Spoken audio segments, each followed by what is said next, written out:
sea, muchas cosas. Él, o sea, él lo investigó científicamente y no tuvo que llegar más que a la conclusión de que creer. Y ahora ya es parte de la familia. Porque, o sea, no hay, o sea, todas aquellas personas que se dedican a eso, o sea, no les va a querer otra más que creer. No va a haber de otra, o sea, por eso dicen que bienaventurados aquellos que creyeron y no vieron. Y eso somos nosotros, porque aunque no lo vimos, creemos, amén. Amén. Entonces, volviendo un poco, me salí, no sé, el Señor, ¿eh? Es parte fundamental en nuestra vida, tenemos que aprender a vivir en salud divina. Una cosa que yo aprendí, que me ministró mucho es de, no me acuerdo si lo escribió Gloria Copeland o Kenneth Copeland, pero fue uno de ellos dos en un libro. Creo que es Gloria Copeland, se llama Cosecha de Salud, es un librito chiquito. En ese librito dicen ellos que la mayoría del tiempo de los cristianos, cuando no han renovado, no han llegado a un nivel de que han renovado su mente, no sanan, no porque Dios no quiera, sino porque esperan a confesar su sanidad hasta que les viene un síntoma.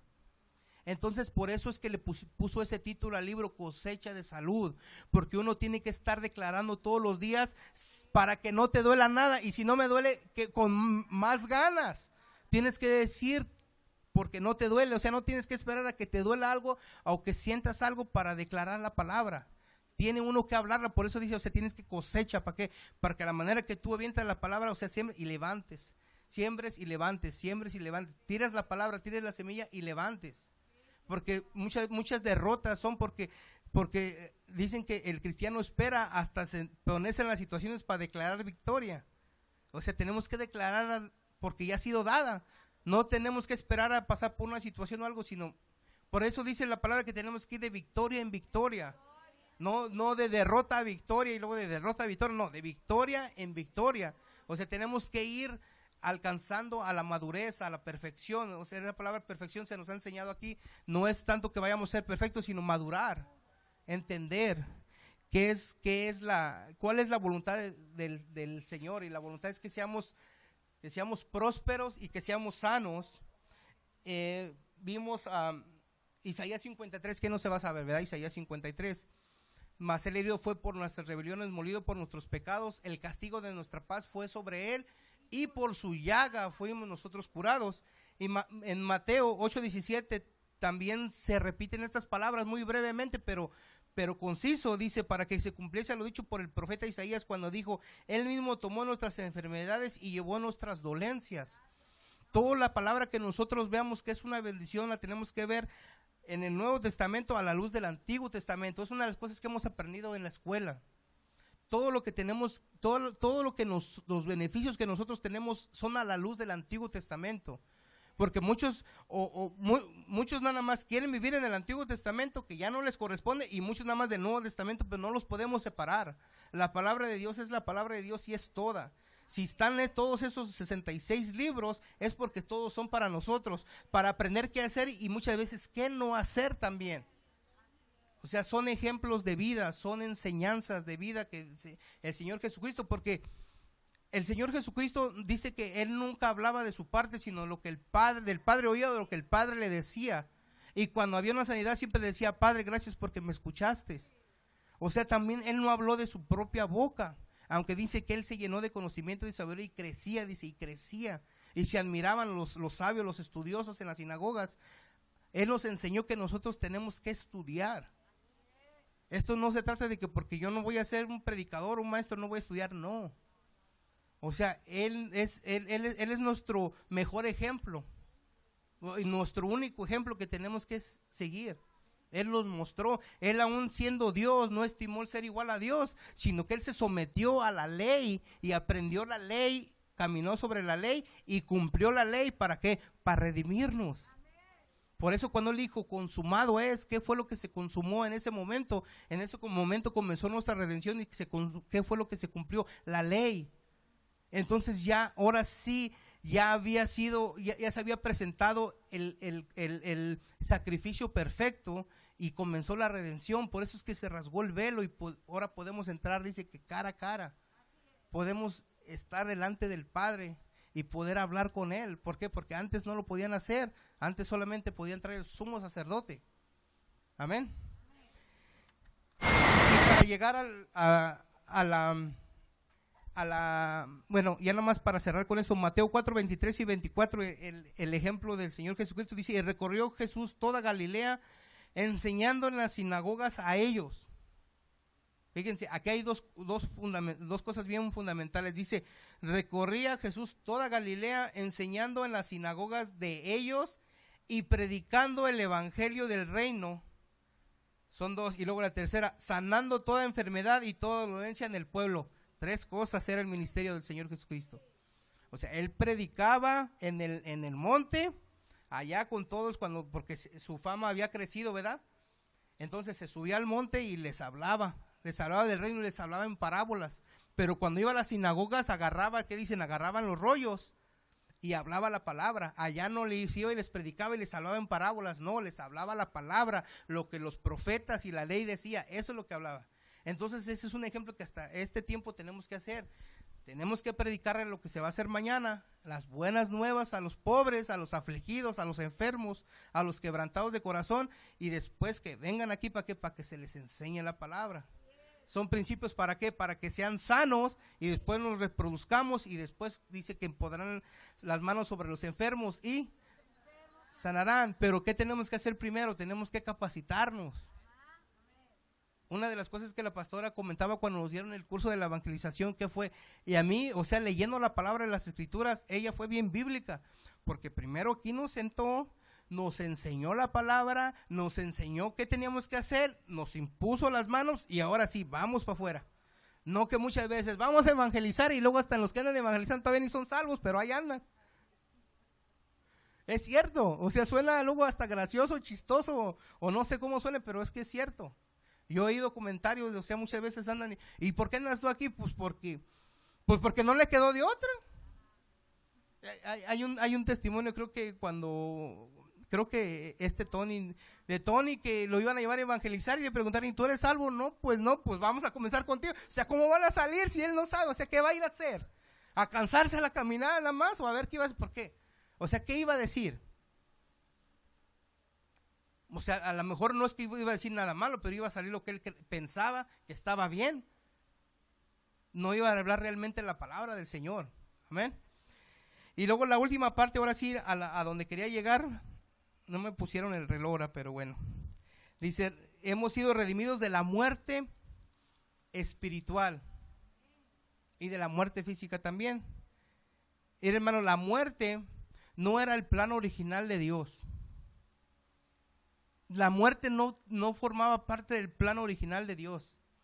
O sea, Dios y, o sea, hermoso plan, vamos a decirlo así, ¿no? Voy a ponerme así como el pastor. El Señor, nuestro Padre, hermoso plan. Y dentro de los planes que Él tenía, no estaba incluida la muerte. Ahora vamos a definir qué es muerte. Muerte, hermanos, no es dejar de existir. No. Tenemos que quitarnos ese mito de la cabeza. Muerte no es dejar de existir.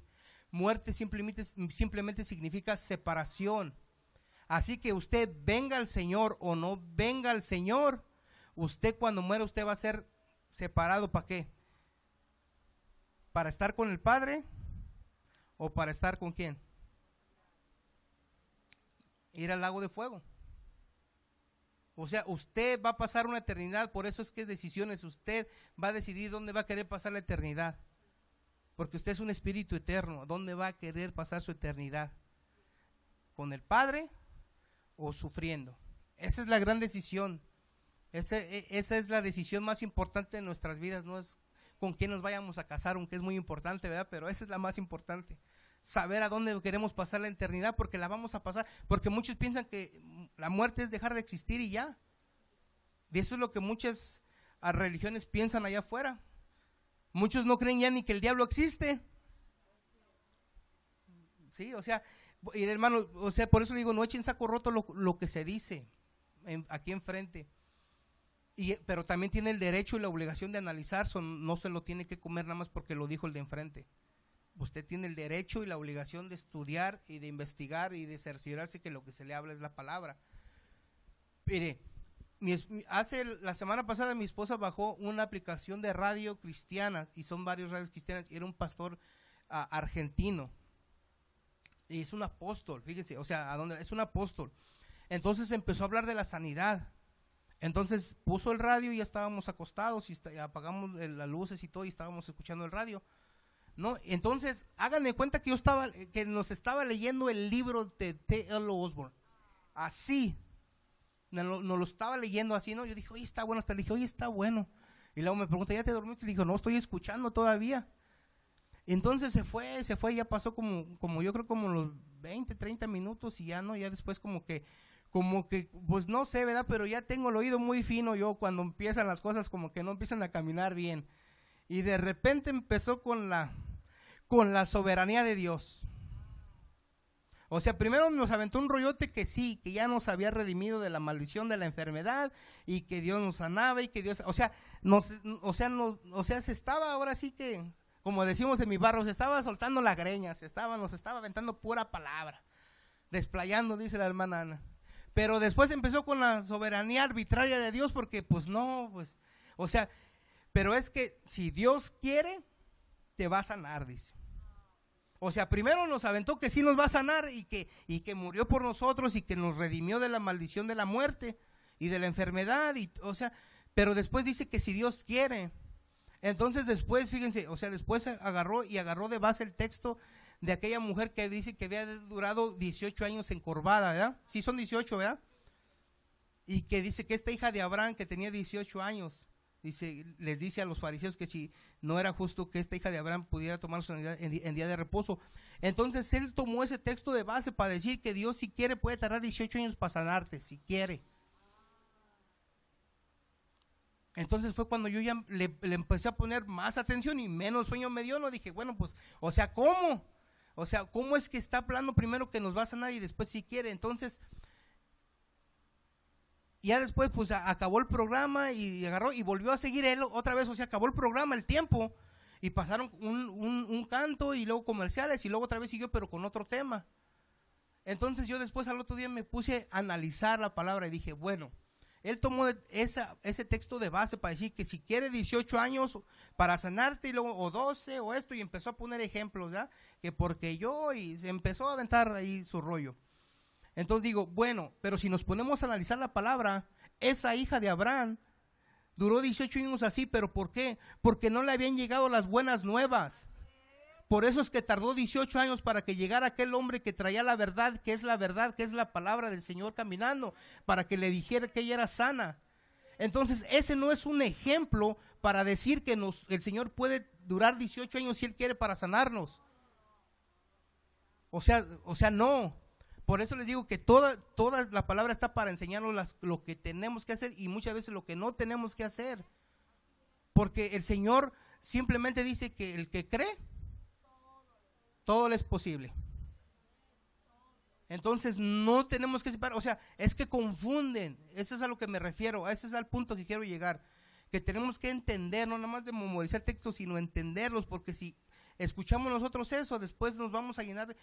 La pastora siempre nos ha enseñado en la escuela, tengan cuidado que escuchan, porque no porque digan Dios, lo tenemos que escuchar. Porque no todo, muchas veces, no hay que culparlos, pero muchas veces son dogmas que ya se traen de muchos años atrás, de que Dios, apenas el domingo me llegó y me visitó un amigo que siempre cuando anda de capa caída solamente es cuando se aparece en la casa, porque si no, no se aparece. Y llegó y estuvo platicando conmigo y empezó la palabra y me dice, otra vez, me dice. Le digo, pues es que no te puedo decir otra cosa, porque quieres que te consuele, que te apapache, pues es que de eso no te va a solucionar la vida. No te va a solucionar la vida. Entonces me empieza a hablar y se empieza a meter cosas teológicas y que esto y que el otro. Le dije, no, pues es que de qué nos sirve, le digo, ¿de qué me sirve a mí saber de qué color eran los peces y las piedras que estaban cuando cruzaron los israelitas por el mar en tierra seca y que los podías mirar como una pecera? ¿De qué me sirve saber de qué color eran o cuántos había? O sea, ¿o de qué me sirve saber, como los científicos dicen, que porque había luna nueva o luna llena y que por el efecto de la marea, que por eso bajaban? Y, o sea, le investigan, los científicos van a buscar una respuesta para todo. O sea, ¿de qué me sirve saber eso? O sea, es bueno saberlo, sí, pero ¿para qué me sirve? Simplemente es conocimiento acumulativo. A mí lo que me sirve es saber que aquel hombre tomó la vara en su mano y dijo, el Señor está con nosotros, y el Señor mostró su voluntad, y dice la palabra que pasaron por tierra seca. Eso es lo que me importa, que fue el rescate, que Moisés era un símbolo de Jesucristo en ese tiempo y salvó a su pueblo. Eso es lo que me interesa a mí. Pero muchas veces, o sea, no puede llevar un estilo de vida. O sea, me fue a ver porque en su casa todos están enfermos ahorita, dice. Dije, es que ¿de qué te estás llenando? O sea, ¿qué quieres hacer? O sea, vamos, oramos y no me contesta. O sea, no puedo violar su voluntad. Si no quiere que ore por él, ¿cómo? O sea, ¿cómo le hago? O sea, no puedo obligarlo porque pues el Señor no nos manda eso. Pero él sabe que tiene necesidad y va, pero cuando va donde le pueden dar la respuesta, no la quiere recibir. Entonces, pues, es masoquista, yo creo, porque pues le gusta sufrir. Le gusta sufrir. Entonces, el plan original de Dios no era la muerte, y la primera maldición que llega por medio de la desobediencia viene en Génesis 2:17, porque dice, porque el día de que de él comieres, ciertamente morirás. Esa es la primera maldición que viene por la desobediencia. Eso fue lo que nos trajo que nosotros tuviéramos la muerte espiritual. El que Adán y Eva comieron del fruto. Esto ya lo he dicho otras veces porque muchos le echan la culpa a la mujer, ¿verdad? Pero dice la palabra, si leemos bien en Génesis, dice que la mujer fue engañada. Y una persona engañada hace las cosas creyendo que está bien. Por eso es que está engañada. Pero Adán no estaba engañado. A Adán le dieron las instrucciones directamente de la boca del Padre y le dijo, no lo hagas. ¿Y qué fue lo primero que hizo después de que comió y de que la naturaleza de Dios se separó, de la que cayó la muerte espiritual? ¿Qué fue lo primero que hicieron? Se escondieron. Y cuando Dios les habló, ¿qué fue? Es que tuve miedo. El miedo es un síntoma de la muerte espiritual. Fíjense, el otra vez Josh Meyer estaba hablando de algo y no me acuerdo de qué estaba hablando, pero tocó este tema. Dicen que la comunión de Adán y Eva con Dios era tan grande y la gloria de Dios estaba presente con ellos y tenían una relación tan fuerte que ellos nunca se pudieron dar cuenta que estaban desnudos. ¿Hasta cuándo? Hasta que comieron y estuvo la separación. Hasta ese tiempo se dieron cuenta que estaban desnudos, antes no. Entonces cuando yo analicé dije, ok.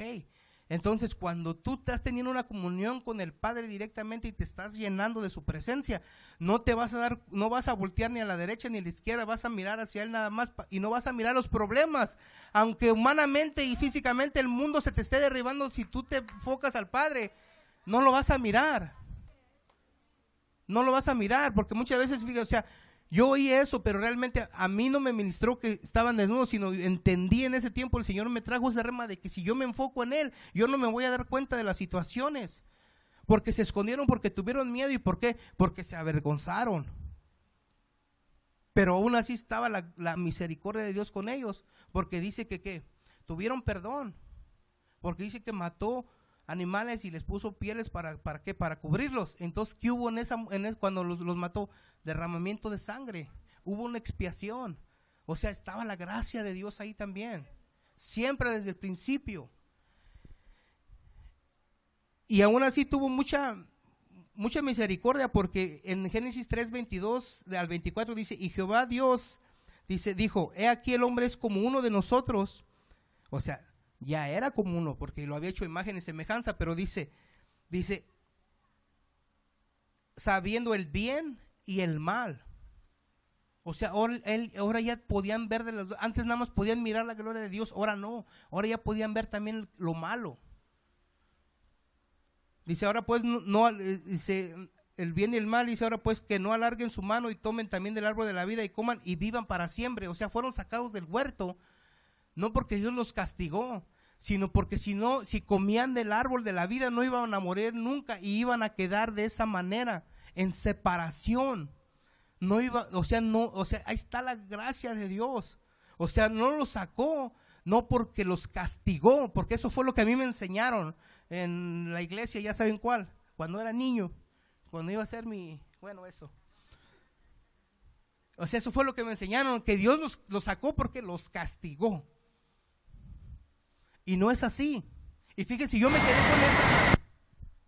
con esa idea por muchos años. O sea, yo crecí con esa idea. O sea, Dios los sacó y los castigó, pero porque desobedecieron. O sea, esa fue, no, era la gracia de Dios. ¿Por qué? Porque si ellos comían de ese árbol no iban a morir nunca. Y no iba a poder haber, ¿qué? Redención. O sea, tuvo que actuar ahora Dios, armar el plan y traer el rescate. Traer otra vez aquella comunión, porque el propósito de Dios era, que el propósito original de Dios no era la muerte, era que tuviéramos comunión con Él. Para eso fuimos creados, para tener comunión con Él. Perdón. Dice, y luego el 23 dice, y lo sacó Jehová del huerto de Edén para que labrasen la tierra de que fue tomado. Echó pues fuera al hombre y puso al oriente del huerto de Edén querubines y una espada encendida que se revolvía por todos lados para guardar el camino del árbol de la vida.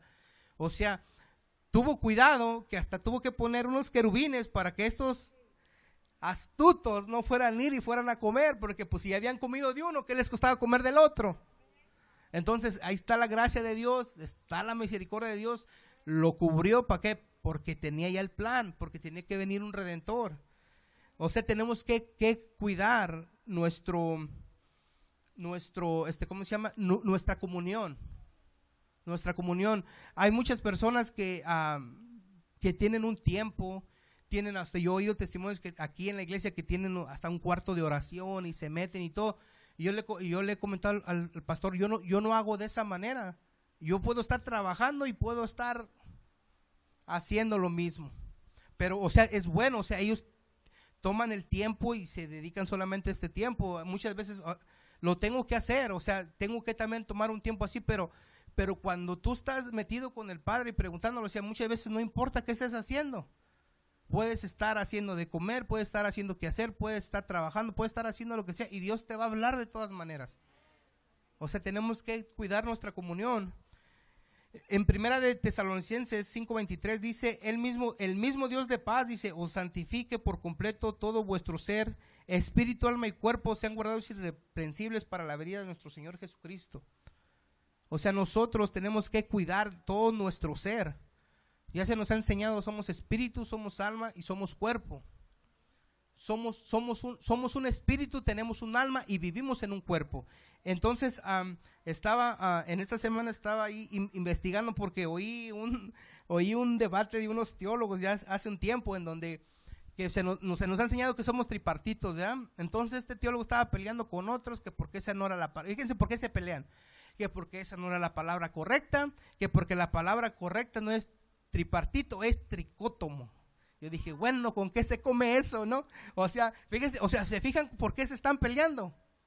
O sea, se están peleando por cosas que, o sea, para ellos son bien importantes porque son teólogos. O sea, porque ellos tienen que realmente decir lo que debe de ser. O sea, eso es lo que pelean. O sea, ellos no están peleando realmente que tienes que demostrar el amor de Dios. Ellos están peleando por el significado de una palabra. Entonces, porque ya me tocó platicar con alguien que le dije, somos tripartitos. Dijo, no somos tripartitos, dice, porque si fuéramos tripartitos, entonces,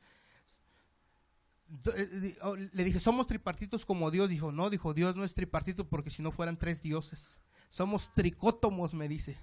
Dijo, ok, entonces, ¿qué somos tricótomos? Sí, es que son tres deidades, dice, tres dimensiones, así bien me hablaba. Ok, está bien, le dije. Entonces las paso nada más porque pues a lo mejor se pueden llegar a encontrar a alguien así, ¿verdad? Y solamente nada más para diferenciar, nosotros fuimos redimidos de la muerte espiritual. Entonces, la muerte espiritual va a traer a consecuencia la muerte física. Primero mueres espiritualmente y después viene la muerte física. Es una consecuencia. Entonces, primero mueres espiritualmente y después viene la muerte física, porque eso fue lo que le pasó a Adán y Eva. Primero murieron espiritualmente y después murieron físicamente. Entonces, si se dan cuenta todo el tiempo, si nos ponemos a ver desde el principio, Adán, ¿cuántos años vivió? 900 y algo, ¿no?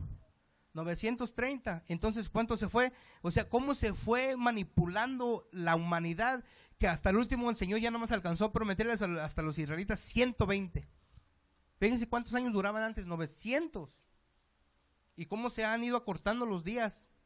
Ahora los doctores dicen que si llegas a 80, ya la hiciste. O sea, como que ya triunfaste, ¿no? Ya si pasas de ahí, pues ya es extra, casi te da a entender, pero no.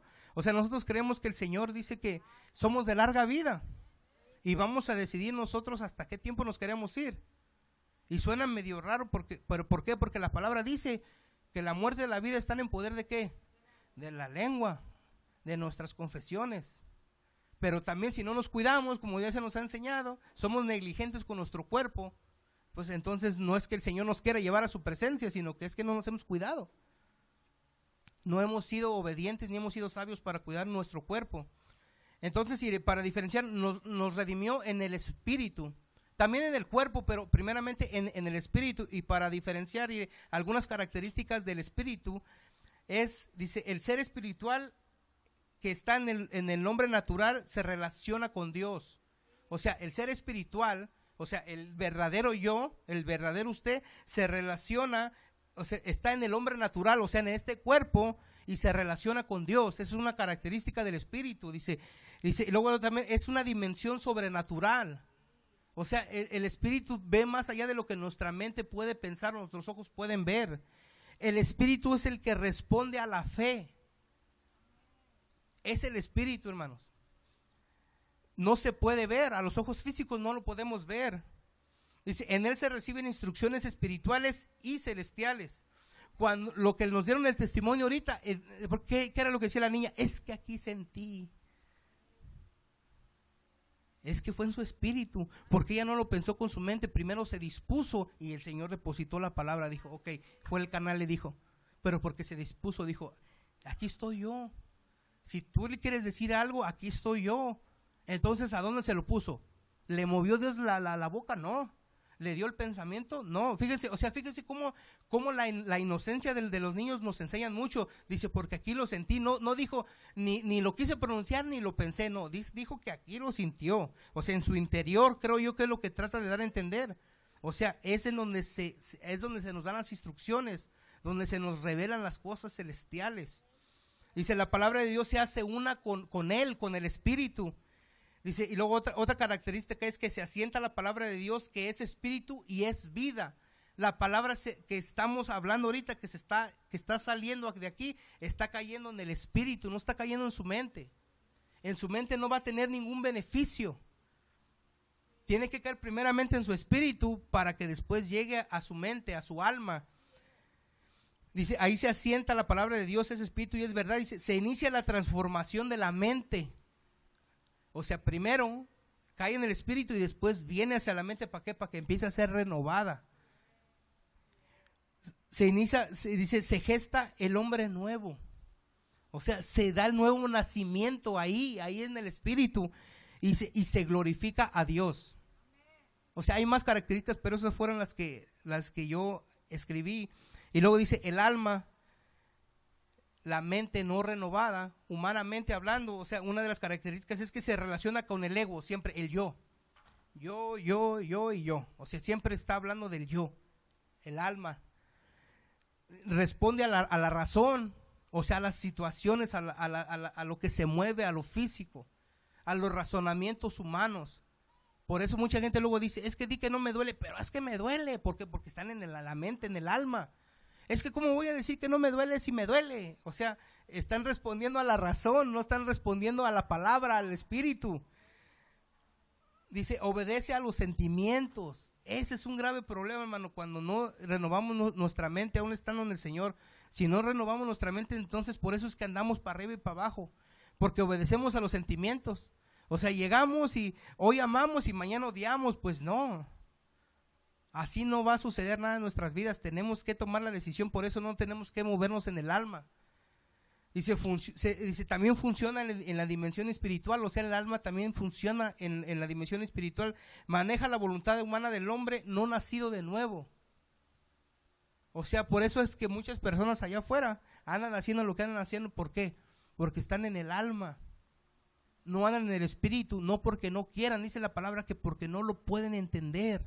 O sea, muchas veces hemos sido muy crueles juzgándolos, pero es que no lo pueden entender. Lo que nosotros entendemos, ellos no lo pueden entender. ¿Por qué? Porque se disciernen, las cosas espirituales se disciernen espiritualmente, no con el razonamiento. Dice, toma decisiones, por eso es con muchas consecuencias malas, porque nos dejamos ir por los sentimientos, por el alma, tomamos decisiones equivocadas. ¿Por qué? Porque no nos metemos en lo espiritual. Manipula los pensamientos de la mente y genera las concupiscencias para producir faltas. O sea, cuando uno peca y algo es cuando te metes a la mente, o sea, cuando te dejas ir por la pura mente. Por eso Santiago nos enseña que no tenemos que ser de doble mente, de doble alma, que son como las olas, que vamos así. Por eso es que nos enseña eso, porque ahí es donde se genera todo el plan malévolo para hacer cosas malas. O sea, entiéndalo, o sea, vamos a entenderlo de esa manera. O sea, a mí me ayudó mucho esto. O sea, no es de nada más de que, pues, a ver qué sale, no. Tienes que realmente saber en qué estás actuando, si en el espíritu, en el alma, y cómo vas a saber yendo a la palabra, qué es lo que Dios quiere. Porque tu mente piensa una cosa, pero Dios dice otra. La mente va a estar, y si una mente renovada, dice Pablo que peleemos la buena batalla de la fe, una mente renovada, batalla. Ahora imagínense una mente que no está siendo renovada o que no es renovada. Por eso es que están viviendo en la manera que viven las personas. Y luego el cuerpo, hermanos, dice, es una entidad física. Eso sí lo podemos ver, lo podemos tocar, lo podemos sentir. Se relaciona con el mundo exterior. El cuerpo va a funcionar a lo exterior, a los 5 sentidos todo el tiempo. Responde a lo que ve en la dimensión natural, o sea, los 5 sentidos, o sea, la vista, el gusto, el tacto, el olfato. Se puede ver, se puede tocar, es terrenal y solo piensa en lo terrenal. El cuerpo, por eso dice que lo tenemos que someter. ¿De dónde fue tomado el cuerpo? Del polvo de la tierra, ¿verdad? Y dice que, eso lo vimos en unas clases pasadas también, de dónde tenemos, dice que fuimos enviados para señorear que la tierra, ¿verdad? Entonces, ¿qué tenemos que señorear? El cuerpo. ¿Por medio de qué? Del espíritu, renovar el alma, ¿para qué? Para que el cuerpo se someta.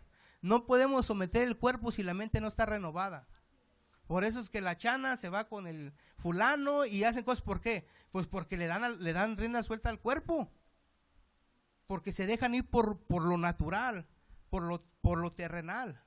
O sea, suena hasta un poco feo, ¿verdad? Pero es que así pasa.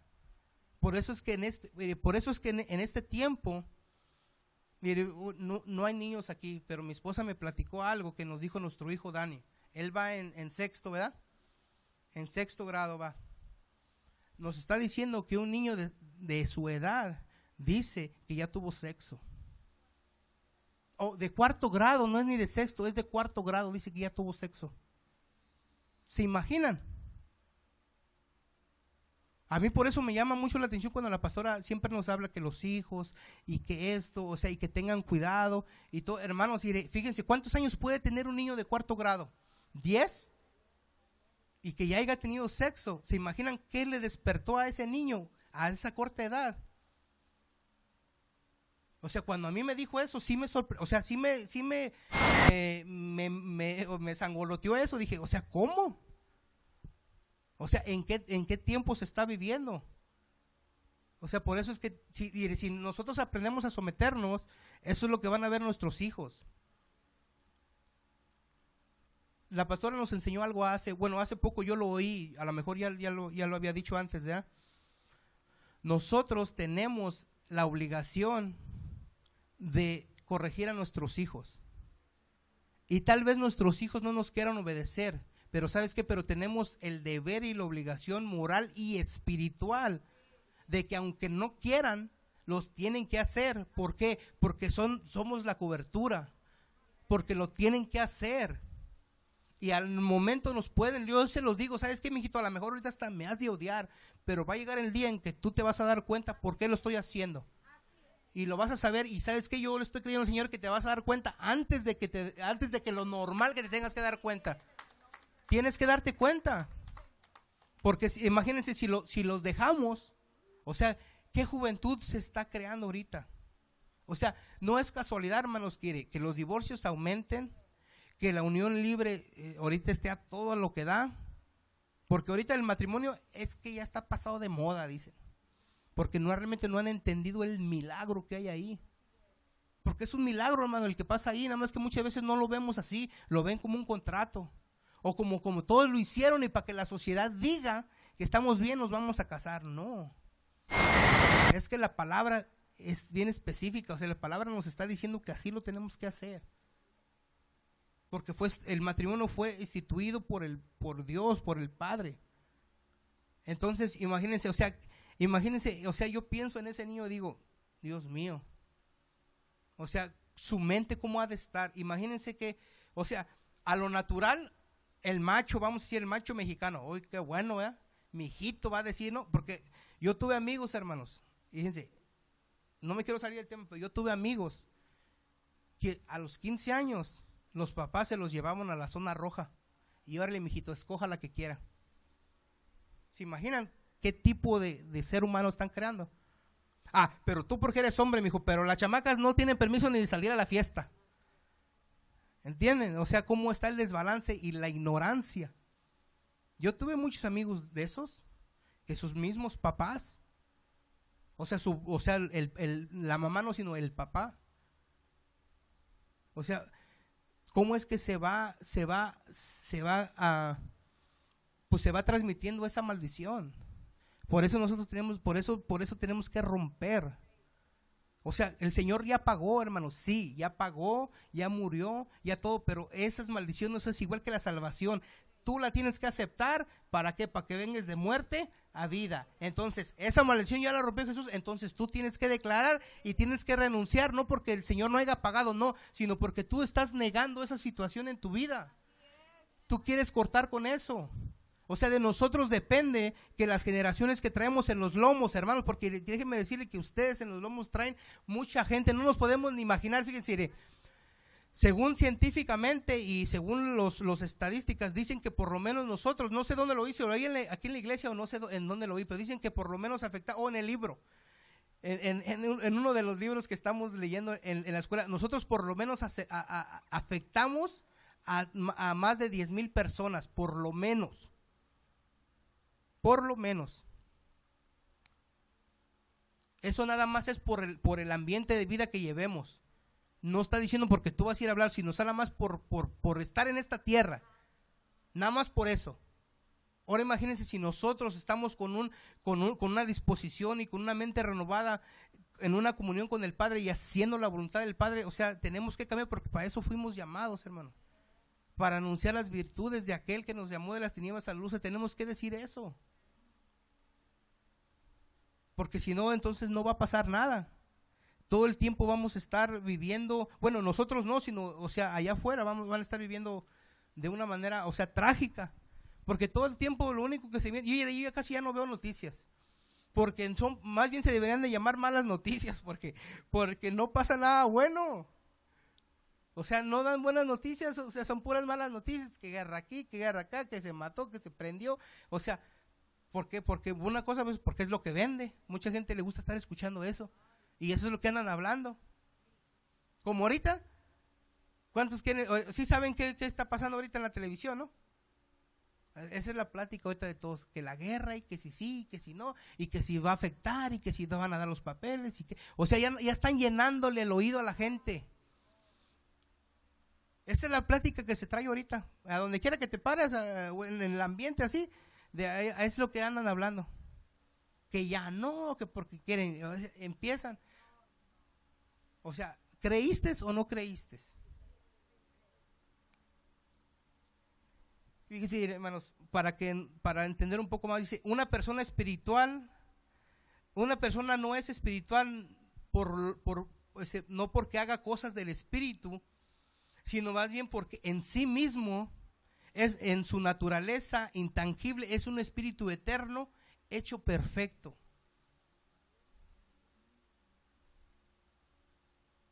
Lo voy a volver a repetir porque lo entendamos. Dice, una persona es espiritual no porque haga cosas del espíritu.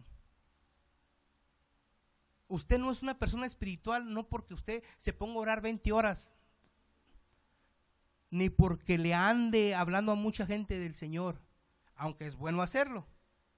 O sea, usted no es espiritual por eso, sino más bien porque en sí mismo, o sea, su naturaleza es intangible, es un espíritu eterno, hecho perfecto. ¿Por qué está hecho perfecto usted en el espíritu, hermanos? Porque Cristo murió por nosotros, porque el abogado que está sentado en ese lugar ya nos declaró inocentes, porque hemos pasado de esa muerte, de esa separación a la presencia del Padre. Y de la misma manera una persona que no es nacida de nuevo, hermanos, no le quise poner como le llaman mundanos o así, una persona no nacida de nuevo que no ha aceptado al Señor, o sea, se oye, va a oír fuerte, pero es que es un hijo, una hija del diablo. No porque ella lo haya querido así, ni por lo que hace. No es una hija del diablo porque sea una prostituta o porque sea un ratero o porque sea un drogadicto. No es un hijo del diablo por eso, hermanos. Es un hijo del diablo porque es su naturaleza y sus acciones reflejan la misma naturaleza de la cual es. Entonces, esa es una de las cosas, hermanos, que a mí me abrió el panorama de dejar de juzgar a la gente. Porque el borracho sabe que es borracho. El adúltero, el fornicario, la prostituta, todos saben que están en un error y les saben que no están haciendo las cosas bien. Pero ¿sabe qué, hermano? No los juzgue, porque son las mismas acciones de su naturaleza. Es el reflejo. Las cosas que usted hace espiritualmente, cuando usted trae una palabra de sabiduría, una palabra de ciencia, impone manos, hay sanidades, ¿sabe qué? Esas son las acciones y las consecuencias de que usted está viviendo una vida espiritual. Y las está haciendo no porque usted se está esforzando en hacerlas, no, sino porque son las consecuencias de su vida espiritual. Eso es. Entonces del otro lado de la moneda, todo lo que están haciendo, vamos a dejar de juzgar y mejor llevar las buenas nuevas. Lo hacen porque ellos no saben la solución, aunque saben que están mal, y todo lo que hacen es consecuencia de su naturaleza. Eso es lo que es. Eso es lo que es. Así, o sea, así de sencillo, fíjese, es eso. O sea, nosotros somos espirituales no por lo que hicimos, sino porque fuimos traídos de esa muerte espiritual a esta vida eterna, a esta vida en la presencia del Padre. Y ellos que a causa de la desobediencia de ese hombre llamado Adán, es que vinieron a ser parte de esto. Y uno puede decir, bueno, pero es que yo no tuve nada que ver. Yo me acuerdo que mi hijo también, el Dani, cuando estaba bien chiquillo, una vez iba bien agüitado de aquí de la iglesia, cuando estaba bien chiquillo. Y nos estaba diciendo, es que no lo puedo creer, si ellos sabían que estaban mal, ¿por qué comieron? Dice, porque por su culpa dice. Y luego le dije, mi hijo, pero es que ya vino el otro Adán. Y se me quedó viendo y dice, Jesucristo, mi hijo, la palabra dice que es el postrer Adán. Entonces ahora si tú le recibes en tu corazón a él, entonces ahora ya puedes tener la misma vida que tenían ellos antes de que comieran. Dice, oh sí, le digo, sí. Y la palabra lo dice, y vayan rápidamente para cerrar en esto, dice Apocalipsis 2:7. Porque creo que ya me largué, no sé ni qué horas son, pero dice, Apocalipsis 2:7 dice, el que tenga oído, oiga lo que el Espíritu dice a las iglesias. Apocalipsis 2:7, al que venciere, le daré de comer del árbol de la vida, el cual está en medio del paraíso de Dios. Ahí está la promesa, hermanos. O sea, en ese tiempo, cuando tuvieron el error, la falla, tuvo que ser bloqueada. Pero esa es la promesa. Y el árbol está otra vez en medio del paraíso de Dios. Entonces nosotros tenemos la decisión si queremos seguir comiendo de ese árbol. Tenemos la autoridad y tenemos el derecho por medio de ¿qué? Del nombre de Jesús. Y rápido para terminar, porque ya no quiero. Vamos a Filipenses 2:5, por favor. esto lo estaba estudiando ayer y lo quise añadir rápidamente porque ya lo comenté la otra vez, pero por encimita. Pero quiero, porque esto nos va a abrir un panorama bien grande. Y la pastora estaba hablando de esto cuando estaba aquí, cuando estaba diciendo que en el nombre de Jesús, ¿verdad? ¿Ya lo tienen, hermanos? Está bien, estoy mal, permítame. Estaba en Efesios, es Filipenses 2:5. Dice: haya pues en vosotros este sentir que hubo también en Cristo Jesús, el cual siendo en forma de Dios, no estimó el ser igual a Dios como cosa que aferrarse, sino que se despojó de sí mismo, tomando forma de siervo. Fíjense, él era Dios, y se puso hasta la forma, o sea, se hizo un siervo, un servidor. ¿Por qué creen que les lavó los pies el Señor Jesucristo a los apóstoles?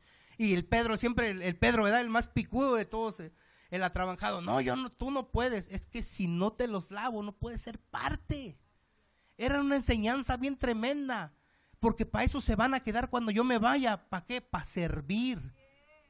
Ese era el propósito de esa enseñanza que les estaba dando, que tenían que servir, que aunque fueran los apóstoles, iban a ser los que iban a llevar la palabra, iban a hacerlo, o sea, iban a extender el reino.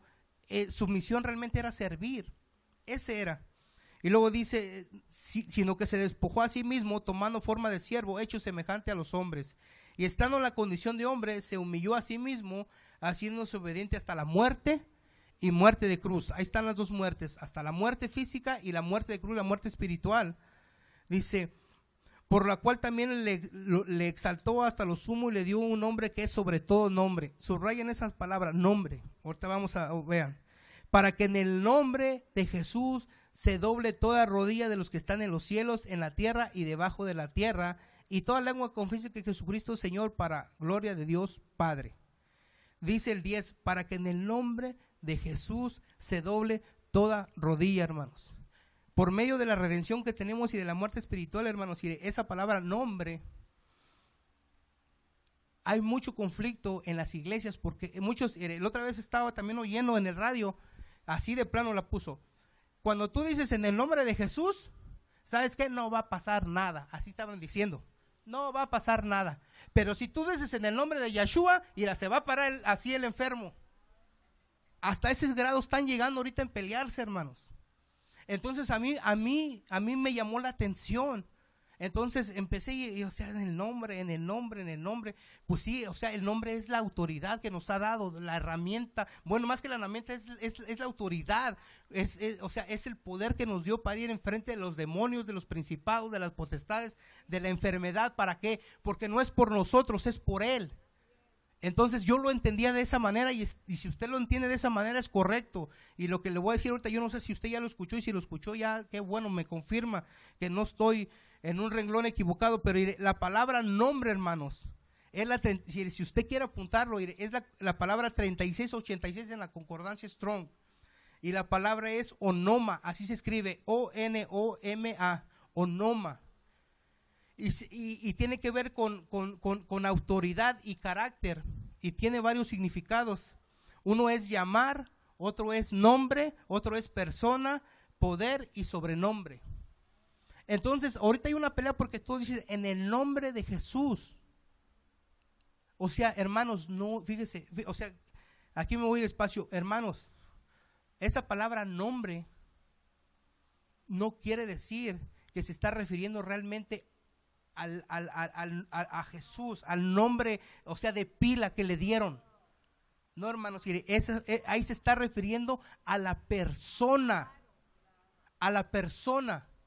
Entonces se puede leer así, dice, para que en la persona de Jesús se doble toda rodilla de los que están en los cielos y en la tierra, hermanos. Es en la persona, hermanos. Es en aquella persona que fue el que fue crucificado, el que murió, resucitó, presentó su sacrificio y está sentado a la diestra del Padre. Es en la persona. Por eso cuando usted venga y ore, ya no por alguien más, por usted mismo, por algo, usted no está usando el nombre realmente nada más porque se le hizo bonito ponerle Jesús, no. Usted está orando en aquella persona que resucitó de entre los muertos y le dio la victoria. Y está garantizada su redención y está garantizada la respuesta de su oración. Amén. Eso es realmente, hermanos. Nuestra redención en eso se reduce, vamos a decirlo así, en el nombre, en la persona, en que el ser humano natural no lo podía hacer, y aquella persona que descendió del cielo también, pero sin pecado, y que murió y que resucitó y que lo declaró justo, es aquella, en el nombre de esa persona en la que usted ora para que sucedan las cosas en este mundo terrenal. Amén. Así que cuando usted ore otra vez, y cuando usted declare la palabra, y cuando diga en el nombre de Jesús, crea en su corazón que lo está haciendo, que se levantó de entre los muertos, aquel que le dio la victoria, en el cual no hay sombra de variación, y que si Él dijo que usted ya es vencedor, ya lo es, y si que Él le dijo que Él ya suplió, y que si Él le dijo que usted es un hijo suyo, lo es, y no tenga una conciencia de pecado y puede venir delante del Padre, y que se va a equivocar, sí, pero para eso fue dada la gracia de Dios, el amor de Dios. Amén. Así que vamos a ponernos de pie en esta noche, hermanos. Les doy gracias por su tiempo. Y vamos a creer. Si quieres tocar, hermano, el primer canto me gusta mucho a mí también, me has perdonado. Y vamos a darle gracias, hermanos, al Padre porque envió a su Hijo y porque nos ha dado la redención por medio de Jesucristo, de nuestro hermano mayor, ¿verdad? Y nos dejó ese abogado que nos declara todos los días a nuestro espíritu que somos realmente hijos de Él, y que hemos sido perdonados y hemos sido lavados con esa sangre, y que ya no estamos más separados del Padre, sino todo lo contrario. El Padre, dice la palabra, que va a enjugar toda lágrima que hayamos derramado en esta tierra, y nos sienta en su regazo y nos amamanta. Se demuestra, si tú necesitas a un proveedor, Él es Jehová Shalom, tu paz. Si tú necesitas un sanador, Él es Jehová Rafa, tu sanador. Si necesitas un sustituto en el cual tú no habías entendido, Él es Jehová Jireh, el que provee de sustituto, el que provee de cordero, el que te ha declarado justo a través de ese sustituto. Si tú necesitas tener esa victoria, Él ya te la dio. Él es Jehová Nisi, tu bandera, tu estandarte, tu capitán, el que va delante de ti, siempre te da y te dará la victoria, que te garantiza que lo que ha salido de su boca es una verdad, que sus promesas son siempre en Él, sí, en Él, amén, por medio de su Hijo. Así que tú simplemente dale gracias, hermano, con tus palabras, y declara que Él es el Señor de tu vida. Yo sé que todos son de casa aquí, y por eso es que no hago un llamado, pero ¿sabes qué, hermano? Si en esta noche tú tenías una conciencia de pecado realmente, hermano, simplemente pide perdón. O si tú traías algo que te estorbaba, y hermanos, eso háganlo a un lado. El Señor dice que Él no se va a acordar de tus pecados si tú se los confiesas, y para Él todos los días eres una nueva criatura. Sus misericordias son nuevas todos los días. Él nunca te va a dejar de ver como lo que te ve, porque no es por ti, es por Jesucristo en ti. Es porque el Espíritu del Señor está sobre ti, en ti, y va de tu mano agarrado y caminando en todo aquel paso que tú des en esta tierra. Él te garantiza que tu pie no resbalará, que tu pie será guiado y será fortalecido para que tú no nomás camines, sino corras agarrado de la mano del Padre, y el Espíritu Santo te guiará por qué lado debes de ir, para demostrar que tú eres un hijo, y para que tu testimonio sea duradero en esta tierra, y para que vengan al conocimiento de la verdad, de la palabra, todas aquellas personas que le necesitan. Simplemente puedes decir gracias, hermano. Gracias. El Señor ve tu corazón. Simplemente puedes dar gracias, hermano. Gracias. Gracias, Señor. Vamos a dar nuestros diezmos y ofrendas. Decirte que no hay nadie como tú, porque tú eres mi amigo de verdad. Gracias, Señor. Dale un aplauso al Rey por la palabra que recibimos ahora. Más fuerte, porque aprendimos. Miren, ¿saben qué? Se nos queda en el espíritu. Eso se nos queda en el espíritu para siempre. Nunca vamos a volver a reaccionar iguales. ¿Quién aprendió algo en la noche? tantas cosas porque ya nos llegó y nos cayó y nos cayó. Vamos rápido, Ana, ¿nos ayudas para repartir los sobres acá? Vamos a darlo de acuerdo a Filipenses 4:18.